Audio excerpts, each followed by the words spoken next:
Hello बच्चों, आइए इस प्रश्न को देखते हैं। अभिक्रिया 2FeCl3 प्लस H2S और सामने बन रहा है हमारे पास 2FeCl2 2HCl प्लस S में। यहाँ पर हमें विकल्प दिए हैं। FeCl3 ऑक्सीकारक का कार्य करता है, H2S जो है हमारा और FeCl3 दोनों ऑक्सीकृत होते हैं, और तीसरा में दिया गया है कि FeCl3 ऑक्सीकृत तथा H2S अपचयित होता है। चौथा दिया गया H2S ऑक्सीकारक का कार्य करता है। तो यहाँ पर हमें यहाँ पर सही विकल्प का पता लगाना है, सही कथन को चयन करना है। तो यहाँ पर हम जो हमारी मुख्य अवधारणा होगी, मुख्य अवधारणा जो हमारी होगी वो क्या होगी? अभिक्रिया को देखकर क्या करना है हमें? अभिक्रिया से सही कथन का चयन करना है हमें यहाँ पर।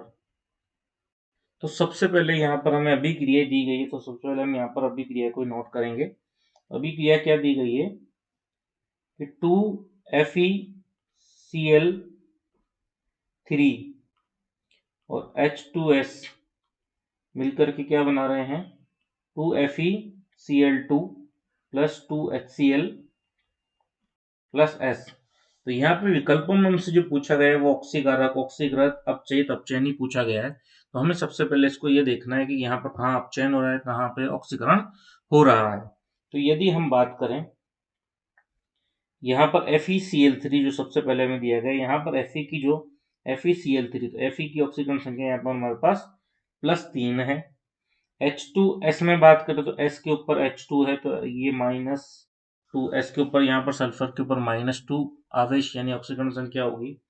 तीसरे में बात करें हम FeCl2 में बात करें तो Fe के ऊपर Cl2 मतलब प्लस का 2 यहाँ पर जो है आवेश होगा, यानी +2 ऑक्सीकरण संख्या होगी। और यहाँ पर अंत में S पे बात करें तो S पर आवेश, कोई आवेश यहाँ पर दिखाई हमें नहीं दे रहा है, इसलिए यहाँ की ऑक्सीकरण संख्या क्या होगी? 0 होगी। तो यहाँ पर यदि हम देखें तो FeCl3 से FeCl2 पे यदि हम जाएं तो यहाँ पर ऑक्सीकरण संख्या का मान क्या हो रहा है? ऑक्सीकरण संख्या में क्या आ रही है? कमी आ रही है। जहां ऑक्सीकरण संख्या में कमी आती है वहां क्या होता है? अपचयन होता है।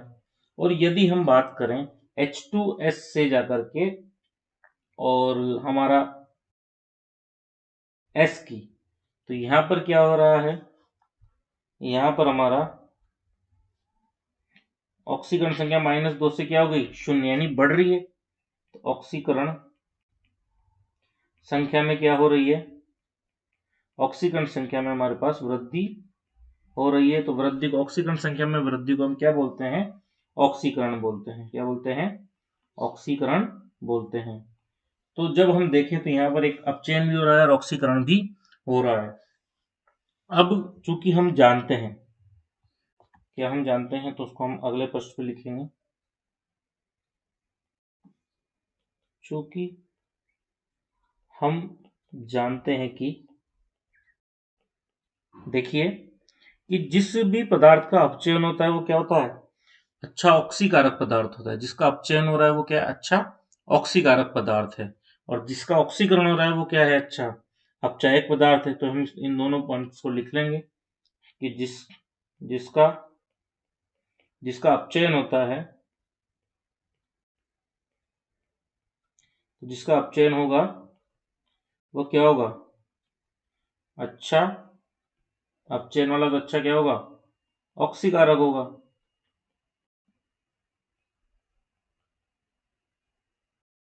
पदार्थ होगा तथा जिसका ऑक्सीकरण होता है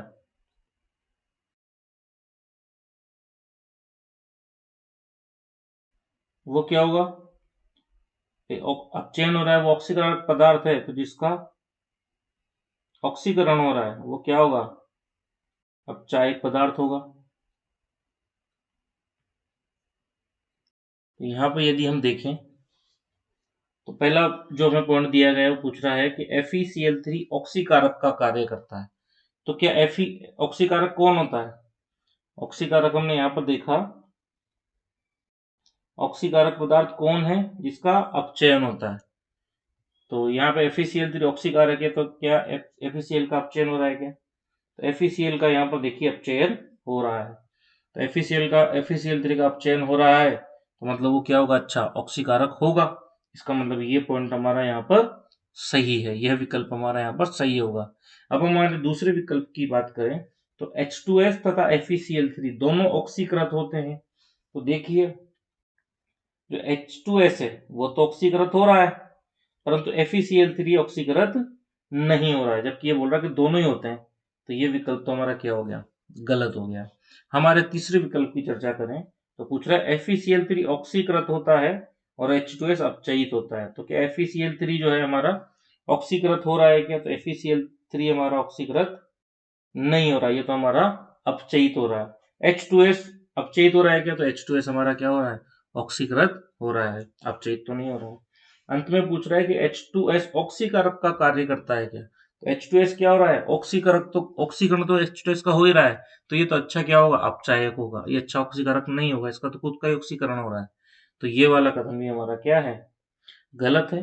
अतः जो हमारा सही विकल्प होगा वो हमारा विकल्प अतः हमारा सही विकल्प जो होगा हमारा विकल्प ए होगा, बाकी अन्य सभी विकल्प हमारे गलत होंगे। आशा करता हूँ आपको ये प्रश्न अच्छे से समझ आया होगा। धन्यवाद।